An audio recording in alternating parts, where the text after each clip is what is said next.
Welcome to the 5th Annual Veterans Day Breakfast. My name is Karen Rivero. I am the president of the Acton-Boxborough Rotary Club. Our club actively provides service in our community to youth and seniors as well as our veterans. The Rotary's motto, service above self, is a way of life for Rotarians, and no one is a better example of service above self than our veterans. Soldiers are extraordinary with the ability to influence and impact us all in incredible ways. This event honors our servicemen and women from Acton and Boxboro. It is simply a thank you to our veterans who've helped protect the freedom that we enjoy. Thank you to our hotel owners, the general manager, the convention service manager, and the whole hotel staff for their support for this event. Thank you to our Rotarian Betsy Purcell for facilitating this event, who personally responds to each veterans who are RSVPs. The Rotary Club of Acton-Boxborough has partnered with the National Honor Society students from ABRHS, who proactively planned this program to honor, celebrate, and recognize our veterans. Thank you to all of the students for their outstanding work on this event. And now I'd like to introduce the NHS President, Dylan Sweeney.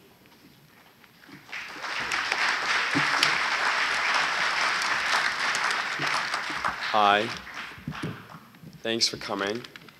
My name is Dylan Sweeney. I'm the president of the National Honor Society and a senior at the high school. I'm going to keep it short. I know everyone's hungry. I just want to say that this is my favorite event that the National Honor Society does. And so all of our events focus on giving back to the community, but only this breakfast allows students to interact with members of our community and really kind of bridge that generation gap that's between us and you. And we learn about wars from class and textbooks, but speaking directly to all of you and hearing your stories doesn't compare at all. And so I just want to thank you guys so much for coming and giving us the opportunity to learn from you, and thank you for your service.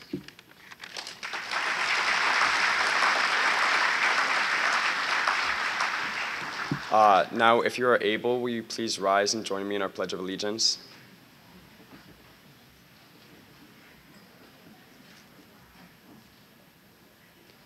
I pledge allegiance to the flag of the United States of America and to the republic for which it stands, one nation, under God, indivisible, with liberty and justice for all. And now here's the Vice President of the National Honor Society, Allie Pearson. Thank you. Morning, everyone. My name is Allison Pearson. I'm the Vice President of AB's chapter of the National Honor Society. Before we come together to enjoy this wonderful meal, please join me in this blessing. We bless this food before us. May we be grateful for this meal and all those who helped make it. May we be grateful for our family, our home, our country, and our blessings. Let us enjoy good companionship and remember all those who cannot be with us today. We are grateful for this time to spend together and to acknowledge the courageous spirits of these men and women. With these words, we bless this meal and each other. Thank you.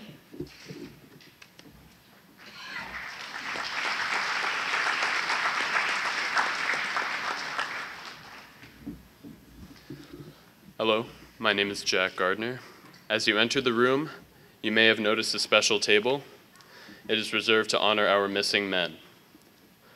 The empty chair represents Americans who were or are missing from each of the services: military, Marine Corps, Navy, Air Force, Coast Guard, and civilians, all with us in spirit. Some here were very young or not yet born when the Vietnam War began. However, all Americans should never forget the brave men and women who answered our nation's call and serve the cause of freedom in a special way. Let me explain the meaning of this table, and then join me for a moment of silent prayer. The cloth is white, symbolizing the purity of their motives when answering the call to serve. The single red rose reminds us of the lives of these Americans and their loved ones and friends who kept the faith while seeking answers. The yellow ribbon symbolizes our continued uncertainty, hope for their return, and determination to account for them. A slice of lemon reminds us of their bitter fate, captured and missing in a foreign land. A pinch of salt symbolizes the tears of our missing and their families, who long for answers after decades of uncertainty. The candle reflects our hope for their return, alive or dead. The Bible represents the strength gained through faith to sustain us and those lost from our country, founded as one nation under God. The glass is inverted to symbolize their inability to share a toast. The chair is empty. They are missing.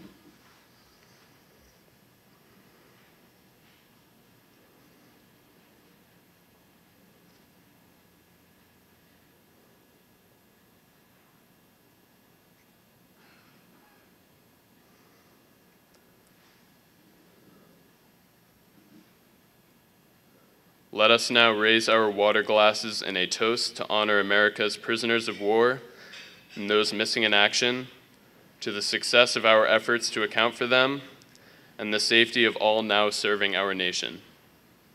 Thank you. Good morning, everyone. Thank you for having me. It's great to be back here with you all at this wonderful event. Tomorrow, we are holding our Veterans Day ceremony on the Town Common in Acton at 11 a.m. The Concord chapter of the Daughters of the American Revolution will be placing a wreath in commemoration of the Vietnam War. A representative from the Littleton VFW post will be speaking, and the Acton Minutemen will be doing a presentation on the history of the American flag. I know tomorrow will be pretty chilly, but if you haven't attended before, it really is a nice ceremony. So I encourage all of you to come out and show your support for the veterans, both past and present.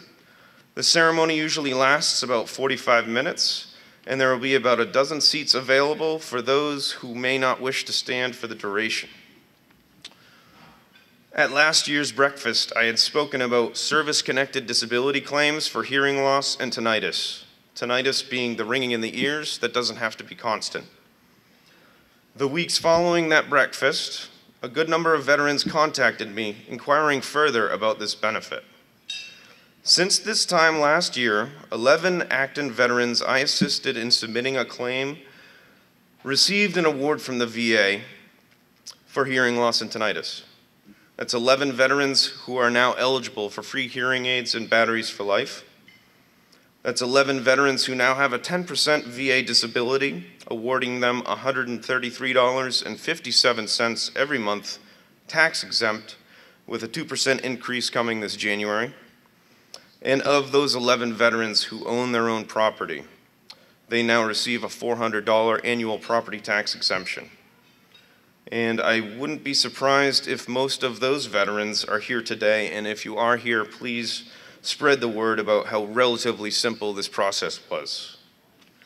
For those of you who are dealing with hearing loss and or tinnitus, that heard me speak about this last year and for whatever reason decided not to contact my office, please reconsider.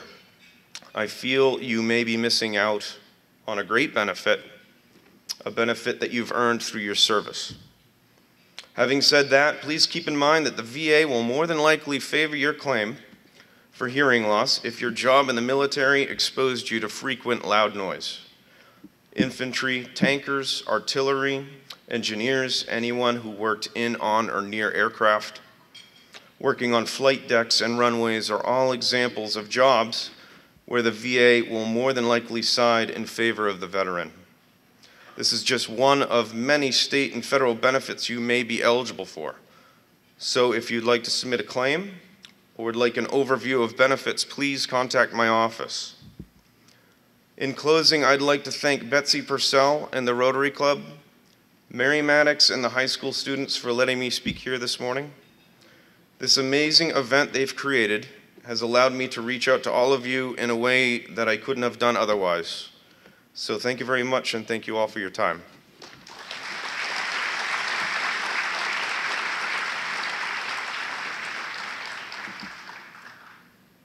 And now I'd like to call up the Hughes family, who will be receiving the Medal of Liberty on behalf of Lance Corporal Paul J. Hughes.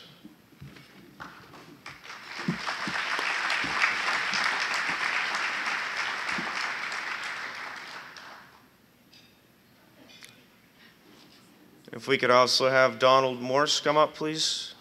Acton-Boxborough Veteran Service Officer.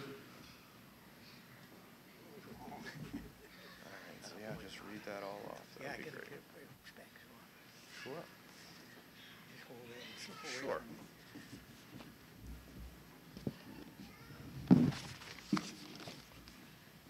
To all who shall see these present greetings, this is to certify that the Governor of the Commonwealth of Massachusetts, authorized by the Chapter 132 of the Acts of 2009, has presented the Medal of Liberty for Lance Corporal Paul J. Hughes, U.S. Marine Corps.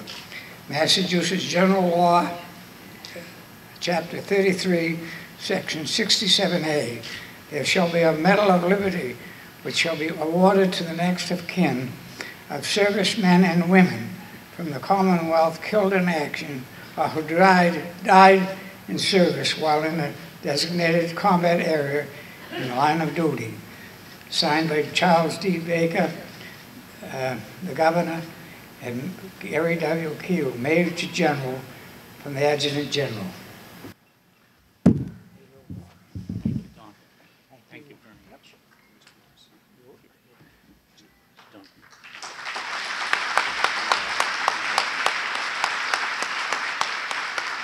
And these are the medals that he created. Yeah, I know you can't see them. Thank you very much. And now I'd like to read a proclamation from the Commonwealth of Massachusetts. A proclamation.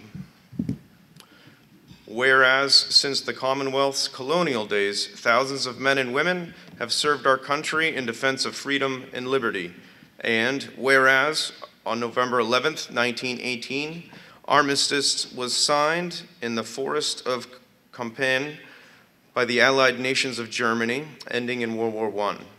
The war to end all wars, after 4 years of conflict. And whereas, since that day, every November, people from around the world and nation have gathered to honor our veterans.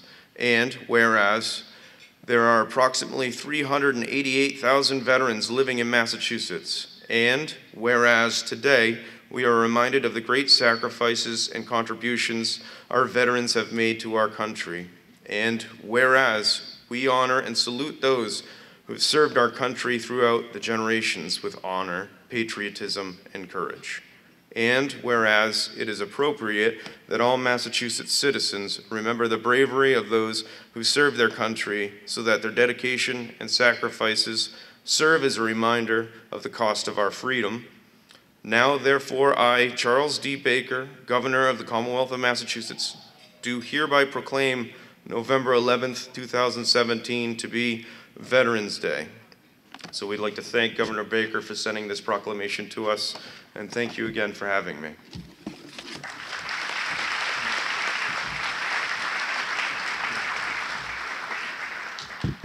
As you are able, will you please stand as your service branch is recognized by the AB Madrigals.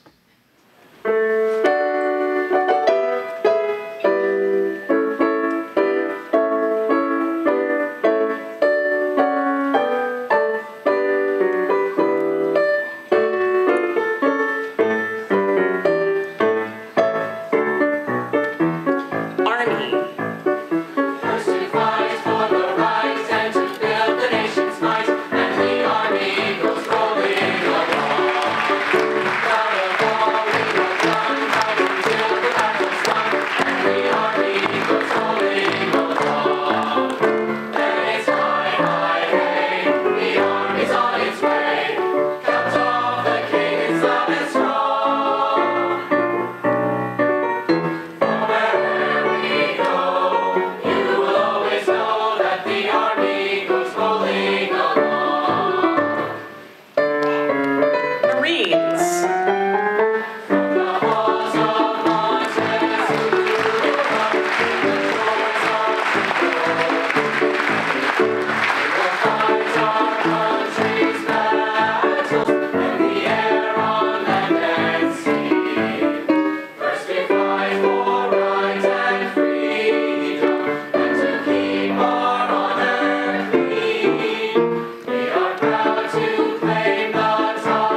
Hi, my name is Becca, and I want to thank you all so much for coming today. I hope that all the volunteers here are a really good representation of how much we appreciate your service. In fact, when we were signing up to volunteer here, people were putting their names on sticky notes because the sign-up sheets were full. So a lot of people wanted to participate, and we are so grateful that you all could come to share your stories with us today. And we hope that you will join us next year. And in conclusion, we're going to have the Madrigals lead us in America the Beautiful. Thank you.